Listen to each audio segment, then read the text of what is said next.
Em nome do Pai, do Filho e do Espírito Santo. Amém.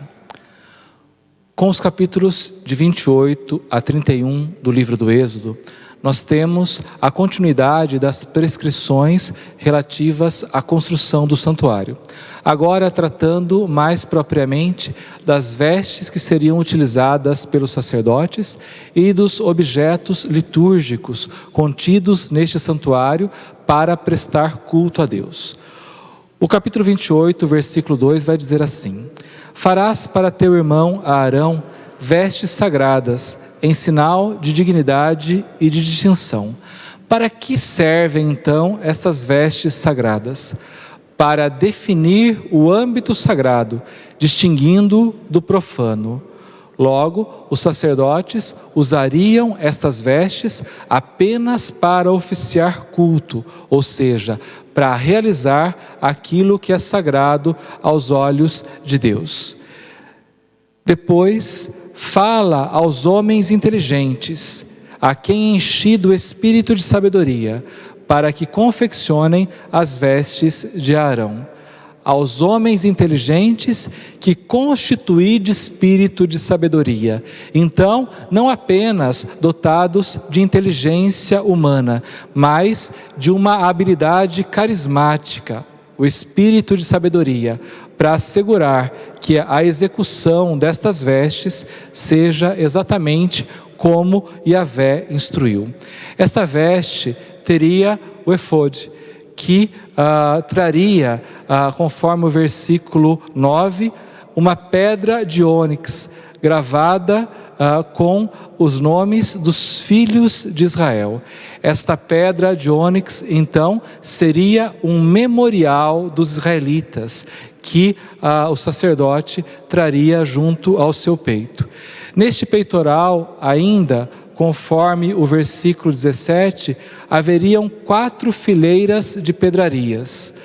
A primeira fileira descrevem as pedras que se seguem: um sárdio, um topázio e uma esmeralda. A segunda fileira, um rubi, uma safira e um diamante. A terceira fileira, uma opala, uma ágata e uma ametista. A quarta fileira, um crisólio, um ônix e um jaspe. Estas pedras, então, representam também as 12 tribos de Israel. Diferentes entre si, porque as pedras eram distintas e ao mesmo tempo irmanadas, refulgentes e ordenadas. As tribos são distintas, mas são irmãs. Por isso, 4 fileiras, trazendo 12 pedras distintas umas das outras. O versículo 29 vai dizer: desse modo, entrando no santuário, Aarão levará sobre o seu corpo os nomes dos filhos de Israel, gravados sobre o peitoral de julgamento, como memorial perpétuo diante do Senhor. No peitoral de julgamento porás o Urim e o Tumim, para que estejam sobre o peito de Aarão, quando ele se apresentar diante do Senhor. Urim significa luzes e Tumim significa perfeições. Eram pedras que tinham como função decidir casos sobre os quais o sacerdote teria que lançar a sorte, porque não teria provas o suficiente para julgar. Assim, lançando a sorte, com essas pedras que ele trazia em suas vestes, se acreditava que Deus estava dando a decisão acertada. O versículo 31. Farás o manto inteiramente de púrpura e violeta. Este manto é uma espécie de casula, cujas campainhas, porque ele trazia campainhas em sua barra, tinham função apotropaica, ou seja, de afastar os maus espíritos, conforme as culturas circunvizinhas. Lá, na conclusão do versículo 35, nós vamos ter o seguinte: ao som das campainhas, quando entrar no santuário, diante do Senhor, e quando sair, farás uso para que não morras. E continuando, farás uma lâmina de ouro puro, na qual gravarás num sinete santidade ao Senhor.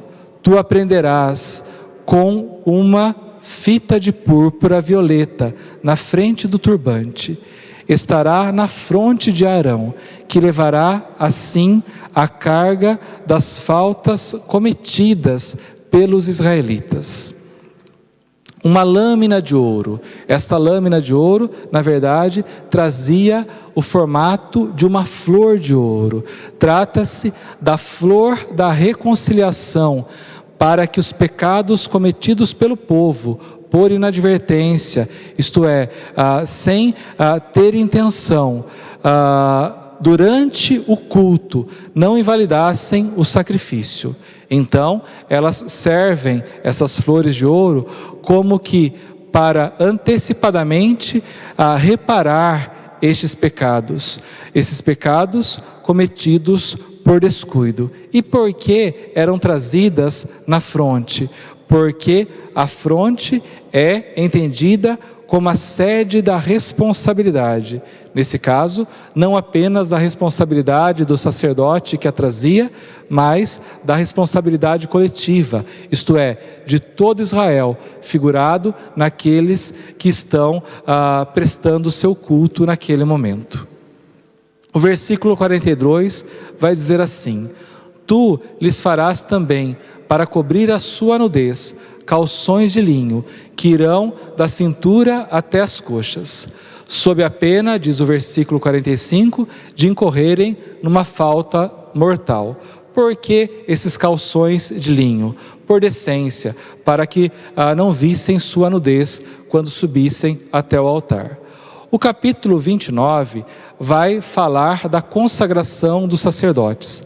Vamos tomar o versículo 4, que diz assim: Farás aproximarem-se Arão e seus filhos da entrada da tenda da reunião, e os submeterás a uma ablução.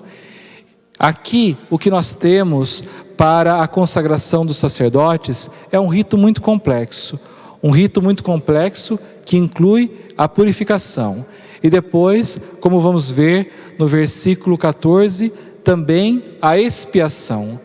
Mas a carne de touro, seu pelo e seus excrementos, tu o queimarás fora do acampamento. É um sacrifício pelo pecado, porque todo o restante do touro seria oferecido ao Senhor em expiação. E no versículo 21, vemos finalmente a consagração. Aspergirás a Arão e suas vestes, igualmente seus filhos e suas vestes, com o sangue tomado do altar e com o óleo da unção.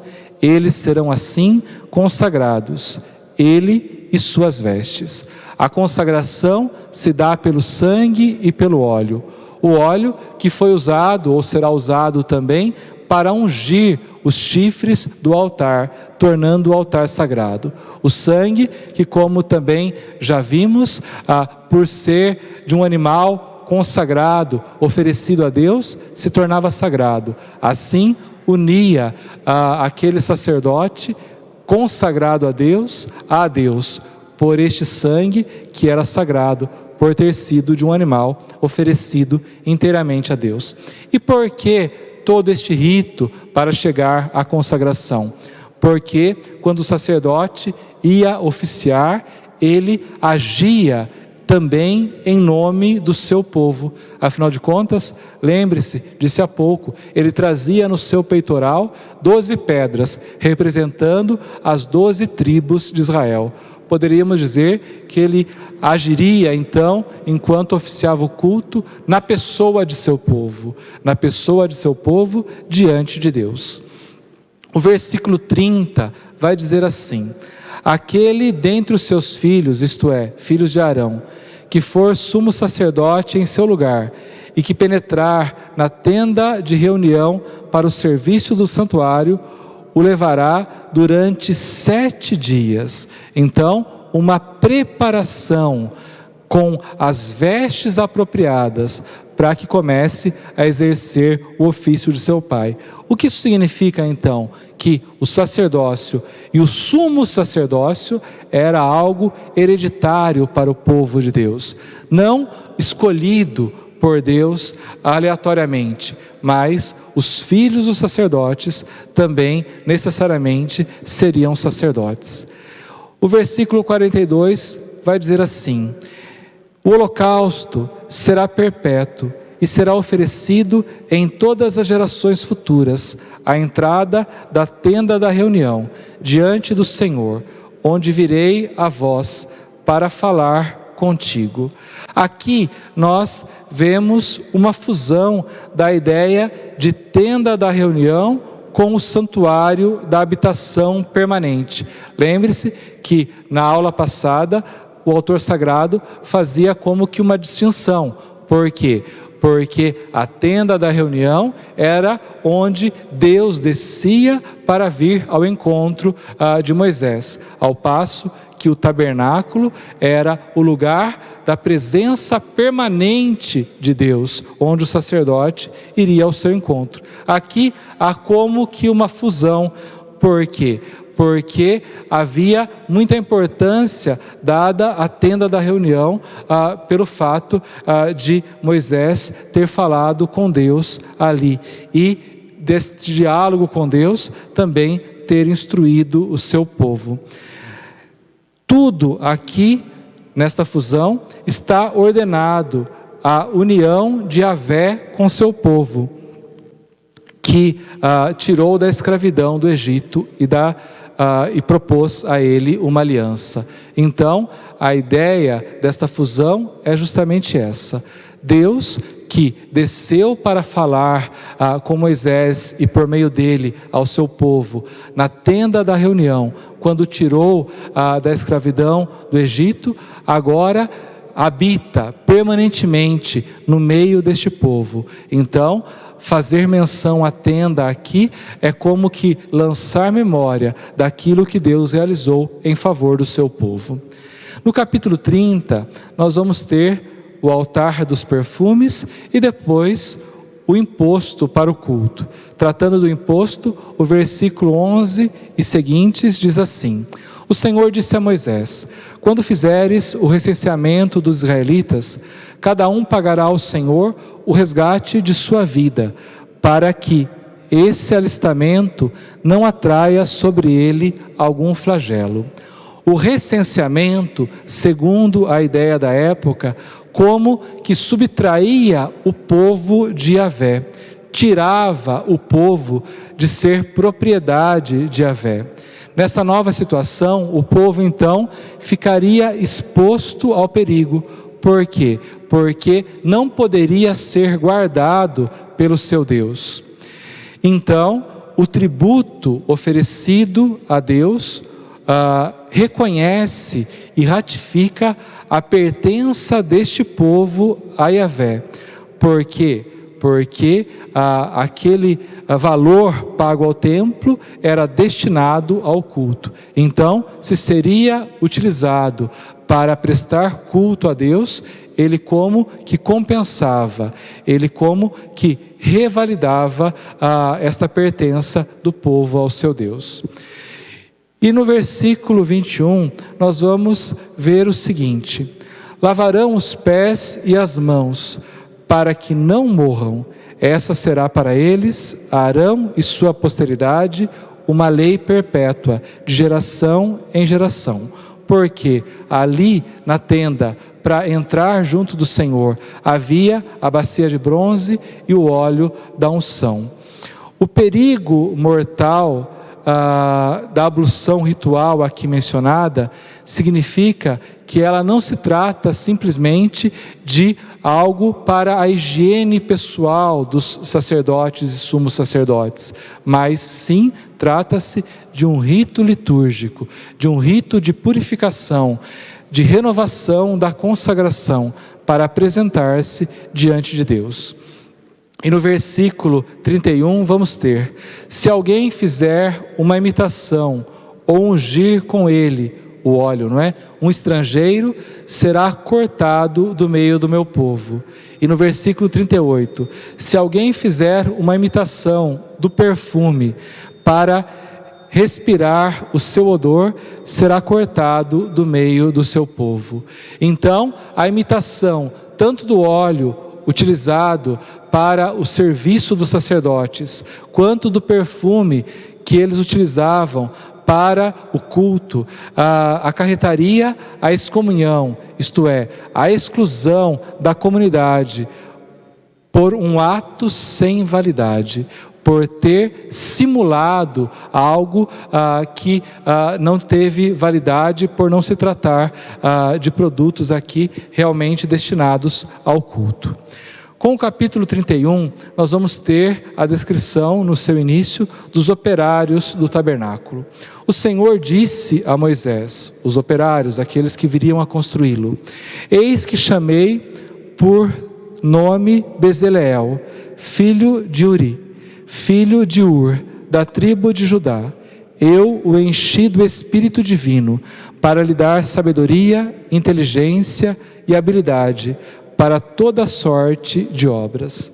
Deus, então, não se contenta em dar instruções para a construção deste santuário. Ele vai além disso e constitui os artesãos para criar este como que micro-universo cultual, aos moldes do universo criado por Deus. É por isso que logo após a descrição que fala desta constituição dada por Deus destes homens que trabalhariam no templo, nós temos o sábado e as tábuas da lei sendo reforçados pelo autor sagrado. Apenas tratando dos sábados, o Senhor disse a Moisés, no versículo 12: dize aos israelitas: observareis os meus sábados, porque esse é um sinal perpétuo entre mim e vós, para que saibais que eu sou o Senhor, que vos santifico. Guardareis o sábado, pois ele vos deve ser sagrado. Então, se o universo cultual é como que um micro-universo, a imitação do universo criado por Deus, o sábado, o dia do descanso, da contemplação de toda a obra criada, deve continuar a ser observado. Então, também com relação à construção do santuário, o sábado continua sendo um sinal perpétuo de consagração e de pertença a Yahvé, cujo repouso toca o povo em relação com Deus e coloca, portanto, o povo em relação com o seu Deus. Assim, é como que a síntese do motivo pelo qual Deus tirou o povo da escravidão do Egito e fez com ele aliança, para que este povo fosse seu, para que este povo se relacionasse com Deus. Logo, trabalharão sim na construção do santuário por 6 dias, mas no 7º dia descansarão, para entrarem em relação com Deus, porque é para isso que Deus os tirou da escravidão. Peço a você que, preparando-se para a nossa próxima aula, faça a leitura do capítulo 32 do livro do Êxodo, versículo 1 a versículo 14. Desça sobre vós a bênção do Deus Todo-Poderoso, Pai, Filho e Espírito Santo. Amém.